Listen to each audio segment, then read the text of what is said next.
I was born in August the 12th, 1927 in Jamestown. We were in the merchant, we went through maritime training in Sheepshead Bay in Brooklyn, where I sailed contraband. Okay, what's that mean? Means I wasn't old enough to be there, so I sailed without records. No records, and so you were just a body. So you're signed to the maritime. Yeah.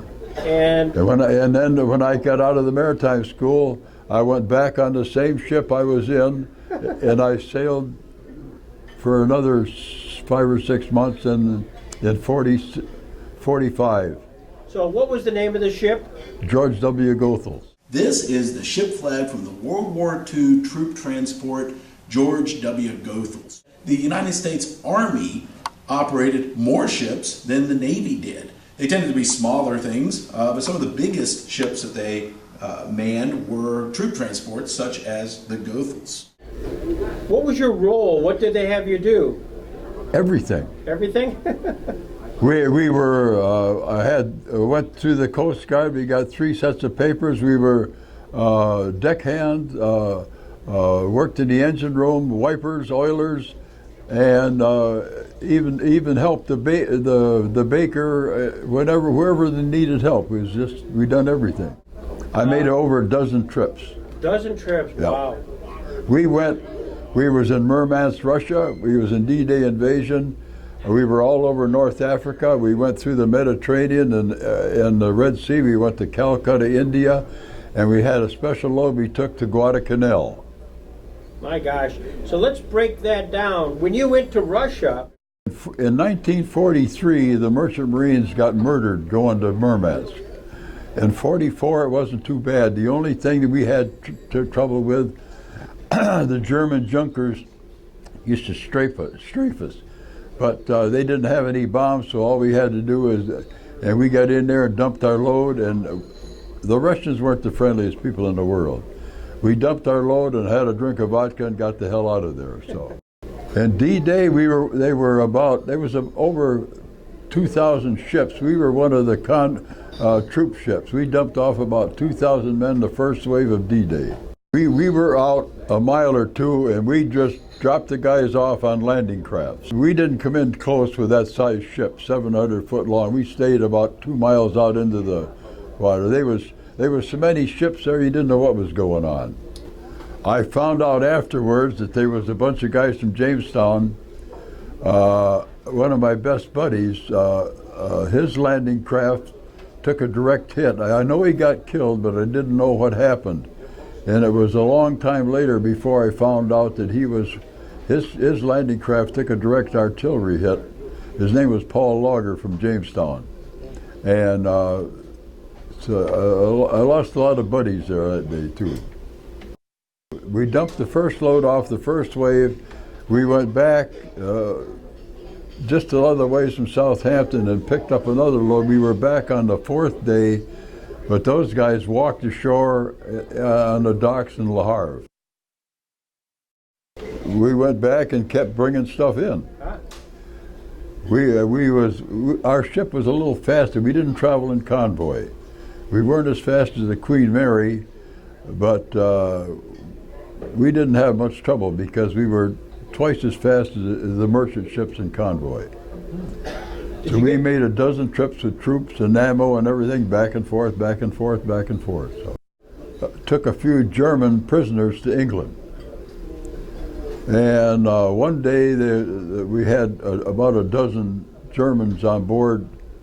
Some GIs came down, about 8 or 10 of them. They went on board ship and they took four Germans off the ship. And they marched them away from there, and there was gunfire, and they said they were some of the guys that was in on where they kind of murdered about 75 Americans. They were the 4 of the guys that was in on that deal. So they were sort of summarily dispatched. So when you heard the gunfire, we know nothing other than that's what happened. I understand. And we don't say nothing because we don't know anything because we didn't see it. Gotcha. Right. But there were some Germans that disappeared. One thing that kind of I'll never forget, there was 3 GIs carried a guy on board. He was going back to England. He was healed so he could be transported. This I'll never forget, and I can't ever forget it. He had no legs, he had no arms, and they carried him on board. The other thing that bothered me like that, but I met this man, the guy in the Lawrence Hotel said, I want you to see this fellow. I went up there, and he was sitting there. He didn't say anything, and finally he said, come on over. He said, shake hands with you. And the only thing he said to me, he says, why are you serving? And I told him my story, and he said, well, you got a reason, I guess. And he didn't say much, and finally I says, well, I have to leave. As I went down the stairs, the guy that had the hotel, he said, Walter, that guy was in the Bataan Death March. He escaped and fought the Japanese in the jungle for about a year. He was rescued by submarine, went to Australia, and he's home now. But the only thing he said to me, he said, why are you serving? He said, I served and look what happened to me. Wow. Quite a thing. That bothered me almost as much as that guy that had no arms and no legs. 45, there was a storm come up the East Coast, and we were coming into Boston. One of these tornadoes or what, that ship was 700 foot long. It was picked up, it came out of the water, and the rudder fell off. Oh my God. We're going into Boston to the Stimson Naval Yards in Boston, and we're floating, and we were in our bunks tied down, and all you heard was pots and pans, and the privies were overflowing the whole damn ship. The next morning, we ended up off Newport News, Virginia. My word. So we had quite, and there was a mate on there. I see he was standing on the fantail talking, and he says, that beats all hell. He said, I've been sailing for 20-some years, and he said, by God, I got so goddamn seasick, I thought I was going to die. But I never got seasick. We fought England one night, but that wasn't necessarily humorous, but we had a good time. There was about a couple dozen guys that some limeys jumped on and beat the shit out of them. So there was about 30 guys went ashore and made it right. What city was this in England? Southampton. Southampton. Did you find those guys, or were you part of We it? found them. Yep. Were you part of that? I was in on it. I was a merchant marine. Yeah. Merchant Marine, and so that's when the time period, D-Day and 44, 45. Yeah. Then the Army catches up with you Yeah. in 46. Yeah. And I was in the Army from April of 46 to April of 47. There's a delay there because they didn't catch me right away. I got my notice, but I didn't get home right away, and I didn't go in the Army till April of 46. We went through training in Fort Belvoir, Virginia. We toured the Pacific. We was all over the Pacific, and then we went in. The Australians was in Hiroshima to begin with. They loved the Japs. They got a lot of them. They enjoyed getting rid of them Japs. So.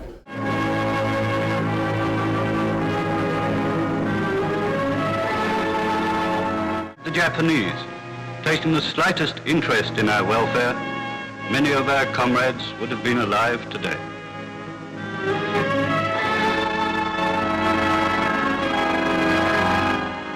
He was there on the Manhattan Project on cleanup detail. If knock it down, blow it up, dig a hole, bury it, or look for the graves.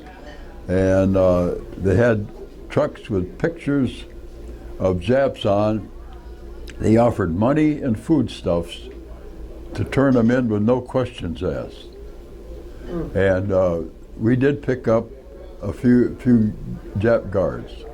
Now you saw, where did you pick up these Japanese guards? We were running around there, hiding in different places. We found them back in the bamboo forest and the rice paddies, living in shacks and stuff. Pretty close to the coast was where the Jap prison camp was. And they had captured American nurses, and they assaulted the nurses and brutalized the GIs. They were slave labor. We was a couple of squads out of 65th Combat Engineers in the 25th Division. And one day we did run we got three guards. Two of them didn't make it through the shacks to the bamboo forest, and one came out the door, from here to my wife, and we were taught well to use shot. We were trained with the M1s on the hip. We had to keep 3 rounds in the left shirt pocket in indoor combat range. He came out the door, and I don't know who fired first, but I had 3 good hits, and he got me in the leg. Did you get the Purple Heart as a result of your wound? We weren't recognized. We weren't there. Anything that happened to us did not happen. We stood honor guard for General Eichelberger at the POW camp, but that didn't exist either. Yeah.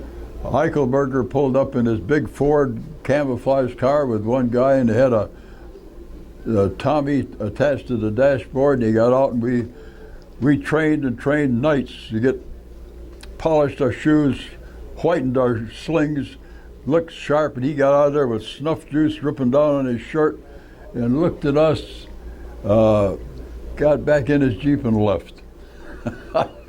What a waste of time to see him come. MacArthur's guys. Yeah. In 1945, clearly the bomb had been dropped nearby. We were there. They said that the deadline on the radiation was August of '46.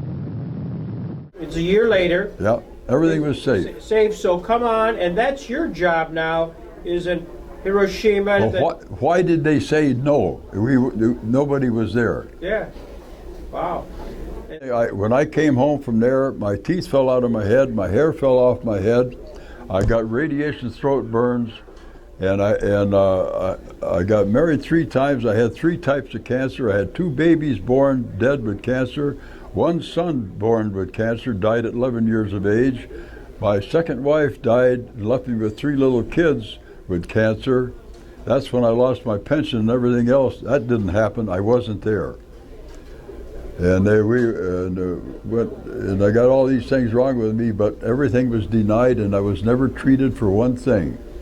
We went back, when they took us back from Japan, they stripped us down to our shorts and took everything in our gear we had nothing. The only good thing that happened when we hit San Francisco, Louis Armstrong was playing. So we lined up and waited in line for hours and hours to get in to see Louis Armstrong. When we got into the show, the first 19 rows was officers in blacks. Louis came out on the stage with his handkerchief and his trumpet and walked up to the end of the stage and looked at all those things. And he looked back at us and he says, "Tonight," he says, "this show is for you cats from row 19 and back." Yeah. And we waited there. I waited for a couple hours. He invited all of us to come back and shake hands with him. Well, I'd done better than that. For years, I had a $5 bill with his name on it, but it got lost somewhere. And on the way back through on our troop train, went through the Nevada desert. They stopped the troop train, and 2 Army trucks pulled up, and the engineers and the conductors were taken away. And they said, "Don't go anyplace, because we're only going to be here a short time." We was there over 2 days with no food, no water, no nothing. It was a mess. And they admitted it was some kind of an experiment they'd conducted on us. Atomic, where they had all the atomic tests, but that never happened. So everything that happened didn't happen. We have no record of nothing. We were treated for nothing, and they admit to nothing. Do anything to you while you were on the train? We knew nothing. You just sat in the train. 2 days, no food, no water, no nothing. Did they ever do any Geiger counters or what? We don't know nothing what they were doing. They said they think they were conducting an experiment. Well, I've talked to other guys that was stationed there in Nevada, and all of these guys have disappeared. There's no in that where was it where they dropped the bomb on 2 ships full of GIs? That didn't happen either. But you know something? Those guys are all gone. There's nobody left. The only thing where I got any service was from the maritime.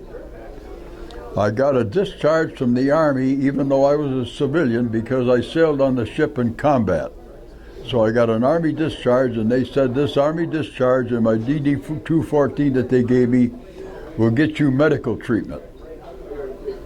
The Army, nothing. Wow, what a story. Well, and one other small story, I haven't told nobody this, and I'm not supposed to. The guy from Ohio, evidently, he had talked to somebody, and one night at the meeting at the post, I got a telephone call. That's just one of the first times anybody knows about this, and there was a lady on the phone, and she asked who I was. I told her, and she says, "Did you know so-and-so?" I said, "Yes." She said, "Well, I was talking to him."